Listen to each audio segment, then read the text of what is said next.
እውነት እስልምና ስለ አንድነት አላዘዘንም ወይ? እነሱን ከመለኮታዊ ትእዛዝ ቀንጨብ ያደረግን እንመለከታለን። አንድነት በእስልምና ኦፕሽናል አይደለም፣ የምርጫ ጉዳይ አይደለም። አንድ ብንሆን ጥሩ ነው ባንሆን ግድ የለም የሚባል አይደለም። በእስልምና ማንዳቶሪ ነው፣ ግዴታ ዋና አጀንዳ ነው። አንድነት ትርፍ አይደለም። የመግሪብን ሱና ብትሰግደው የበለጠ አጅር አለ፣ ባትሰግደው ተጠያቂነት የለብህ። እንደዛ አይደለም አንድነት በእስልምና። በርካታ ቁርአኖች በርካታ የመልእክተኛው ትእዛዞች አጽንኦት የሰጡት ጉዳይ። ከዚህ ታላቁ የአላህ ቃል ብንጀምር ወዕተሲሙ ቢሐብልላህ፣ በአላህ ገመድ ተሳሰሩ፣ ጀሚዓን ሁላችሁም፣ ወላ ተፈረቁ።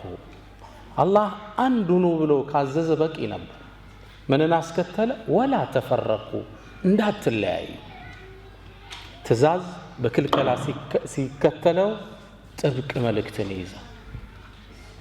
ሐብሉላህ የምትባለውን ሰሓቦቹ እንዲህ ተናታል። እብኑ ዓባስ ምን ይላሉ? አይ ተመሰኩ ቢዲንላህ፣ የአላህን ዲን ጠበቅ አርጋችሁ ያዙ፣ በሱ ላይ ተሳሰሩ። አርካኑል ኢማን፣ አርካኑል ኢስላም፣ ሌላው ትርፍ ነው። መሰረታዊ አጀንዳዎች ላይ አንድ ሆኑ። እብኑ መስዑድ ታላቁ ሰሓባ ምን ይላል? አይ ዓለይኩም ቢልጀማዓ፣ የሙስሊሙ ስብስብ ውስጥ አደራ እሱን ጠበቅ አድርጉት። የእሳቸው ደረሳ ሙጃሂድ የሚባለው አይ ቢልቁርአን አለ። ሐብሉላህ የተባለው በአላህ ቁርአን ላይ ተሳሰሩ፣ ቁርአንን የጋራ ዳኛቸው አድርጉት።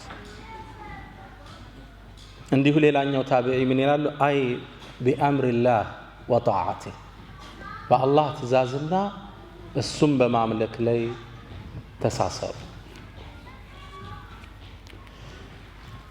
አላህ በጣም የሚገርመው ይህ ትልቅ የአንድነት ግንብ፣ የሙስሊሞቹ የኃይል ምንጭ፣ የግርማ ምንጭ የሆነው አንድነት አደጋ ላይ እንኳን ከገጠመው፣ ንፋስ እንኳን ከገባው አስቸኳይ ጥገና እንደሚያስፈልገው ቁርአን ላይ ይነግረናል።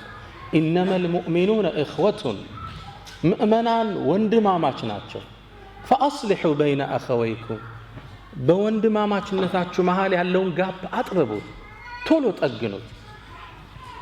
ሌላም ቦታ አጽንኦት ሰጥቶ ፈተቁላህ፣ አላህን ፍሩ እንጂ ወአስሊሑ ዛተ በይኒኩም፣ መሃላችሁ ያለውን ዲፈረንስ ቶሎ አጥብቡት፣ ግጠሙት ክፍተቱን። የአይዲያ ዲፈረንስ ሁሌም አለ፣ በፖለቲካ አቋም መለያየት ሁሌም አለ። አንዱን ያሳመነው ሐሳብ አለ፣ ሌላኛውን ያላሳመነ።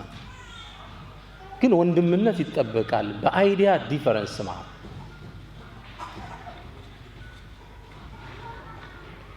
ይሄን ትልቅ ግንብ ለማፍረስ አንድነቱን ለመበታተን የሚጥሩትን አላህ ጠንካራ ዛቻ ያቀርባል። እነለዚነ ፈረቁ ዲነሁም ወካኑ ሺዓን ለስተ ሚንሁም ፊ ሸይ ይላቸዋል አላህ። እነዛ ዲናቸውን የለያዩ ግሩፕ ሆነው የተለያዩት አንተ ከነሱ አይደለህም ይላቸዋል ነቢዩ መሐመድ ሰለላሁ ዐለይሂ ወሰለም። እነዚሁ ላይ ቁርአን ትእዛዛትና ማስጠንቀቂያዎች አንድነት እስልምና የሰጠውን ቦታ ያሳየናል።